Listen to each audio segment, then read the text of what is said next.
welcome to me talking about torque, aka all of physics but rotating. I want to start off as thinking about a seesaw. We've got two bros doing bro things on their seesaw, guys being dudes, but we want them to be perfectly balanced. So if this man is 1 foot away from the pivot point, which is what we call this. It's also called another thing that I forgot. And this guy is 2 feet away. Let's say that this guy weighs 10 pounds. He's very skinny. How many pounds should this man weigh to balance it? Well, there is a key, and it is that the further away you get, the more your weight, the more your force will rotate this beam around the pivot. And so we can calculate it by saying that the force of this guy, which is 10. My bad, they weigh newtons. He's even lighter now. 10 times 1. Oh, these are also meters now. Everything, I'm too American. 10 times 1 equals 2 times x. The force times the distance from the pivot has to be equal on both sides. And so then you can find out that this guy weighs 5 pounds. And we summarize this like this, that the sum of the force times the radius, what we call the distance, is equal to basically the other side. To determine the other side,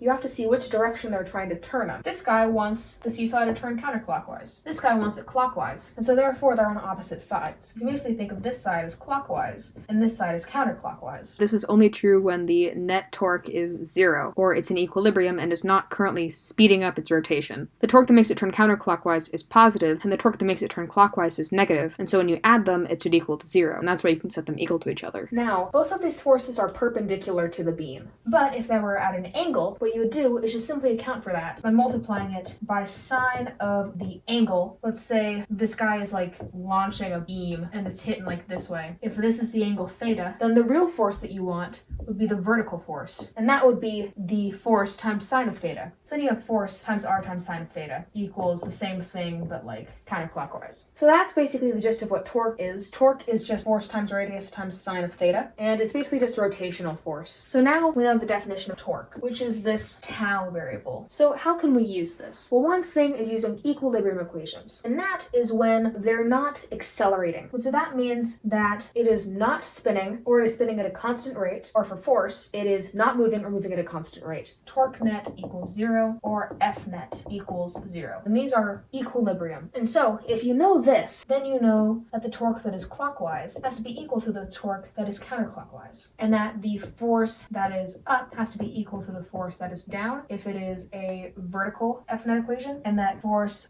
right has to be equal to force left if it is a horizontal. And so now, once you calculate the different torques and the different forces, you can then put them into this equation based on their direction. Another key thing is that you may have, say, a beam, and say you have 2 forces that you don't know and 1 that you do. So known, unknown 1, unknown 2. What you can do is simply pretend the pivot point is here. So you want to track the rotation around this point. And so since this is at the pivot point, it no longer has a torque, because any force applied at the pivot point does not have a torque. And so now you have 2 variables and only one of them you don't know, which then makes it solvable. So how do I solve a torque problem? This is the key thing. So let's say that there's a dude on a ladder, and basically the floor is rough and the ladder's leaning against a wall. The first thing you want to do is identify all of the forces that are acting on the thing that can rotate. In this case, the rotation is going to be the ladder. And so we know that there is one force of the weight of the ladder itself. We also know there's a weight from the dude. And now we also know that there is a normal force pushing straight up, since the ladder is pushing straight down. It might look like it's at an angle. I made that mistake. And there's also a normal force pushing straight out, that's way too big, from the wall that the ladder is leaning on. Finally, the ladder is pushing this way, and so the force of friction is pushing this way. So now we've kind of drawn all over this, and we've identified all of the forces that are acting on the ladder. Now we're going to make a free body diagram. Normally, we have a free body diagram look something like this. And basically all of these arrows are coming from the center of mass. They're all acting on that. But not all of these are acting on the center of mass. For our purposes, the center of mass is the exact center of the object, and that is where the force of weight acts on. So it's important to draw it like a rectangle, because distance matters. First, we have the weight of the ladder. Then a little bit up, we have the weight of the dude. And then, if you can imagine this, it's going at an angle. Here is the normal force from the wall. Here is the normal force from the floor. And then the friction is going like this. Nice. So now you have these. You have your free body diagram. Next thing you want to do, you want to identify the angles for your non-perpendicular forces, because you need that to find what the torque is. So if we say this is theta, and our dot's a little bit bigger, basically have a triangle. If we extend this, then these are congruent. So this is theta.